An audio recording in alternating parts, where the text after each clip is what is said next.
1944. A war that's brought misery to millions is entering its endgame. Meanwhile, the dollar is being set on course for world domination.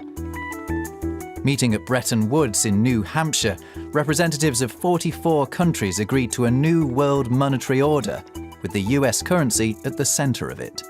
Certainly the US emerged from World War II as the world's dominant and leading economy.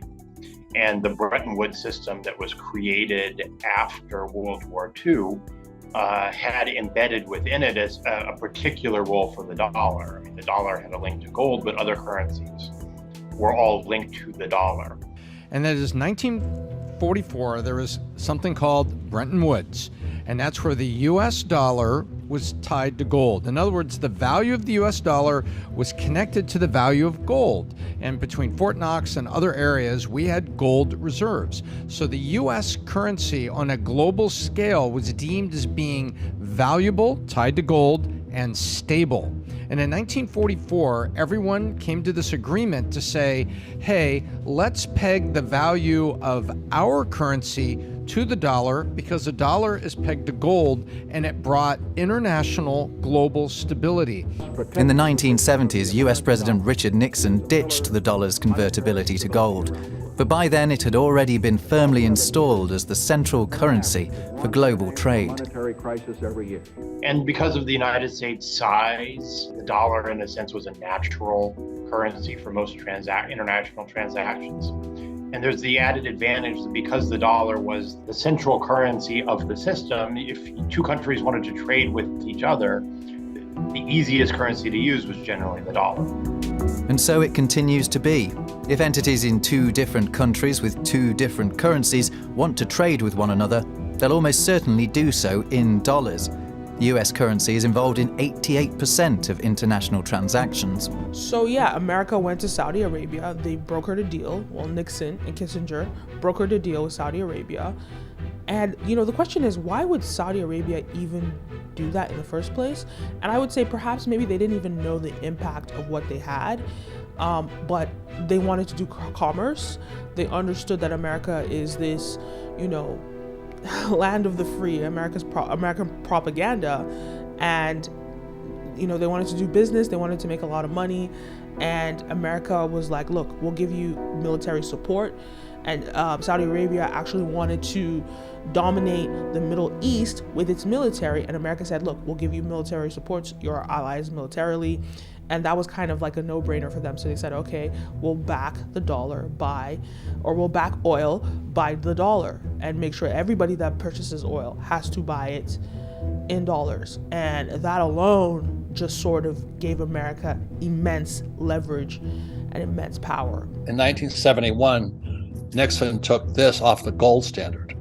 They had to back it up with something. So 74, Nixon and his protege Kissinger, they went to Saudi Arabia and says, if you make this the petrodollar, so they went from a gold dollar to a petrodollar.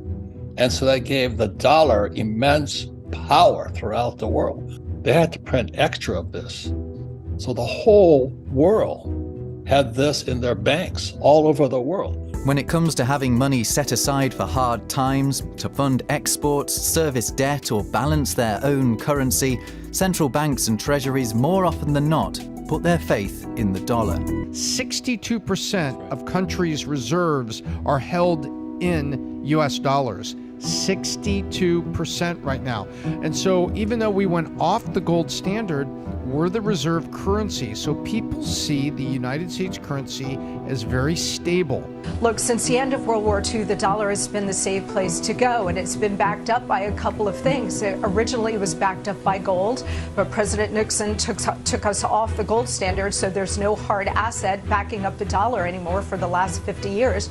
But also it's been backed up by the strength and economic power of the United States and the fact that oil has always been traded in dollars. I mean, it's given the United States incredible dominance in the world in terms of the economic system and in terms of trade. It's kept prices down. So whether it's energy prices, whether it's your food prices, the entire global economic system is reliant on the safe and secure dollar. But that is no longer true, again, because we've been printing money like crazy and devalued the power of the dollar and the value of the dollar. But you can say that it wasn't a good idea for us to become the world reserve currency. However, it's a fact that if we stop being the world reserve currency, every single person in America gets significantly poor overnight. The fact that people have to turn their goods and services into dollars is kind of a stimulus boost just baked into our economy. We're a place of last resort, a refuge, if you will. It's a built-in advantage that we don't even recognize or realize till we travel the world. having that status has been a real privilege, but we've abused the privilege by wholly reckless monetary and fiscal policies over many years, certainly over the last couple of years, which has really devalued the dollar. I want you to imagine that this decanter represents the value of goods and services in your country. I will represent your centralized bank, and you are the average consumer that is experiencing inflation. Now, much like a teenager when the parents go away on a business trip, I decide to have my friends over for something of a party. So the first thing I do is I take this bottle and I pour a little bit out here for Wall Street. I pour some out and call that quantitative easing. I help out the local governments with their budgetary gaps, and then with what's left over, I might have some products from financial banks that they just don't want, and I will purchase them. Now, we've had a really nice party here, but there's a problem. Mom and Dad are on their way home and they realize that we just drank a bunch of their wine. So we've got to fill this jug back up, and we can't undrink this wine. We just had our party. That's where substitutes come in. This is called raising interest rates or demand destruction. So we pour a little bit in here and we spread out the effects of inflation over a couple years with monetary policy.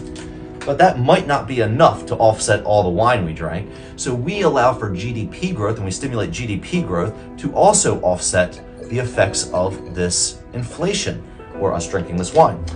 Now, if we've done things right, we've been able to have this amazing party with our friends, and even though Mom and Dad might think that the wine is a little bit watered down, there's really no evidence, at least visually, of what we've done. So we get away with it scot-free. In the 1920s, the Weimar government printed over 500 billion paper marks. And in just 3 years, inflation rate in Germany got so bad that at its worst, it took 4.2 trillion paper marks just to buy $1. Similarly, when Venezuela printed 4 trillion bolivars, by 2020, their inflation rate reached over 4,200%. And guess what? In 2020, the United States of America printed $3 trillion in just 3.5 months. But guess what? Strangely, while in other cases of currency printing, those countries experienced hyperinflation, in case of US, inflation barely touched 9%. In fact, this had a reverse effect whereby instead of inflation increasing just in the US, inflation actually got exported to other countries all across the world. Which means, although US printed $3 trillion, inflation actually increased in other countries instead of just the US. In fact, the inflation that you're experiencing in India right now is also partly due to the money printing that happened in the US in 2020. And this is due to the secret superpower of the US dollar. And if you only understand this dollar superpower properly, you'll be able to understand a critical concept of US economy and world trade itself. The petrodollar was immensely impactful because it gave the dollar utility. And you could even argue that it's way more impactful than, than backing the dollar by gold, as it originally was. It's way more impactful because of the utility that it created around the dollar. And it meant that everyone in the world, as you know, had to buy oil with dollars. But other countries in the world have access to gold. We know that, there are some countries in the world that have oil, that are oil-rich countries. Middle East, primarily Nigeria, a lot of countries, right? But the fact that now we had this more limited resource, which is oil, and now you could only buy it limited in sense of it's region specific, and gold was more sort of accessible worldwide for especially central banks that had stored gold over the years. But now we understood that, look, Saudi Arabia broke us this deal, and it now creates this utility around the dollar because oil powers nations. Oil builds your middle class. It powers manufacturing. It powers electricity. Like, it powers your homes. It powers everything. So oil brings utility. And with this utility, the dollar was backed by that. So yes, absolutely. The petrodollar made the dollar so much more powerful.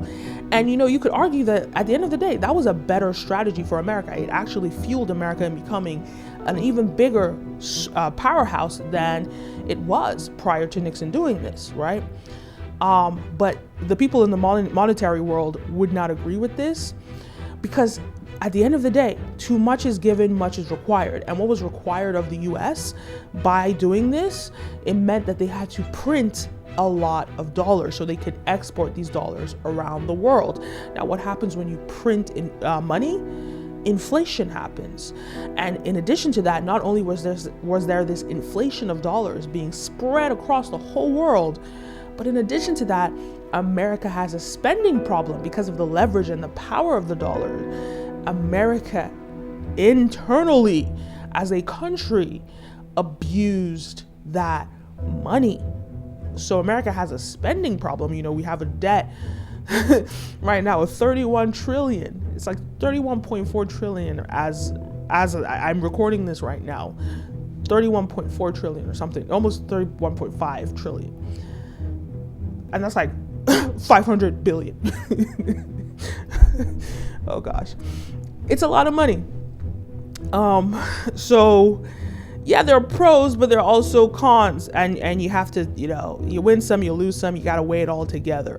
So I guess the main question is, why should the US's greed and overconsumption and the monetary negligence affect other countries? That's not fair. That's how the rest of the world sees it. That's not fair. And then in addition to that, not only does America claim that the dollar is stable, which it has been, but it also is juxtaposed against this abuse of power, using the dollar to sanction countries, to just sort of wave your hand at people and tell them what they can and can't do. And so America, because of this power that America had with the dollar, it abused its power monetarily, militarily, and every kind of terrorly, So, and I think what's happening now is like the world is just fed up. The world is no longer putting up with this, and that was really expedited with the Russia-Ukraine invasion. So this here is a Kennedy $50, 1964. It's worth $10 today because it was pure silver back then. And also in 64, this went from a silver certificate to a Federal Reserve note. And most people don't know what that means. It means they're going to print as much as they like to pay your bills. That'd be like you paying your bills just by writing bad checks. We'd go to jail for doing what the Fed and the Treasury are doing. America has been violating all of these laws of money for all these years, and the world says we've had enough of this. So they're joining the BRICS, Brazil, Russia, India, China, South Africa. And what Andy's pointing out, that means 70% of the world's population that used to use the dollar are going to take this and say, we don't want it anymore. And so there's going to be quadrillions of dollars coming back. And the ramifications of that are possibly, and I hope it doesn't happen, but it's called hyperinflation. That this thing goes to trash. This becomes toilet paper, this little dollar here, because there's so much of it out there. And when 70% of the world's population says, we're not going to use this anymore, aloha, what does that mean to the world? They have more of this stuff than any other product in history. This is toilet paper.